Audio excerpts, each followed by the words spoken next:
So with that then, the President, like many of us, still trying to figure out this wearing of masks business, which is going to be crucial because as of the 1st of May, we are moving from a complete lockdown, level 5. We are now moving, Sally, to a level 4 lockdown, essentially. Yes, and we've got a graphic on that, which I think does explain it quite well. We're just going to bring it up now. We are currently at level 5. Now, level 5 is the most stringent lockdown. It's where we're currently at. Basically, there's very little movement and freedom at all.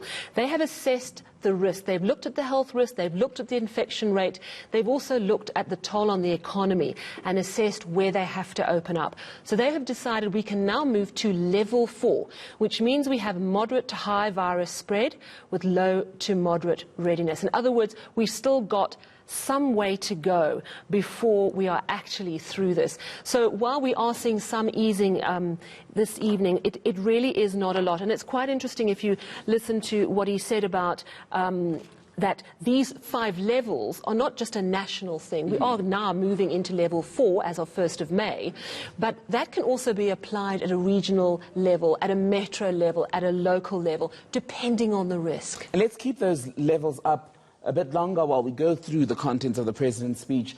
The national level is moving to level 4. Just to remind you, that's the breaking news tonight as of the 1st of May. But the President has also highlighted some of the country's metros as hotspots. He spoke about the city of Johannesburg, Ekurhuleni, Cape Town, Buffalo City, eThekwini and Mangaung as areas where they are likely to have very unique restrictions precisely because they are, if we can call it that at this point, high-risk areas for infection. Absolutely, and that's probably going to be the pattern as we cycle in and out of lockdown levels. So what does level 4 mean at this stage?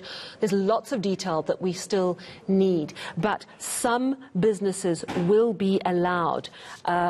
Some activity is going to resume, and it's up to the ministers to say which activities will resume. There are going to be very clear conditions, very clear safety protocols. First of all, businesses will have to prepare their workplace, which probably means deep cleaning and that sort of thing. Then the batches of workers can come back, but only a third at a time. So it's a really slow process.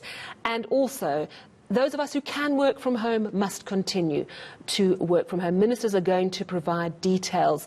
On Friday, they're going to talk about schooling. What does level 4 mean for schooling? We don't actually know. We do know that the sale of cigarettes has been permitted. So that's good news, not health-wise, but it's good news for excise because the tax will be able to be gained from that. He's also said some additional categories, which might mean we get our cooked chicken back. Who knows? We'll have to wait and see. But the bars and the shebeens, they're staying closed. And I was just going to say on that, if you like to take your cigarette with a drink, well, you will not be able to do that in a club or a bar because those are still closed under level 4.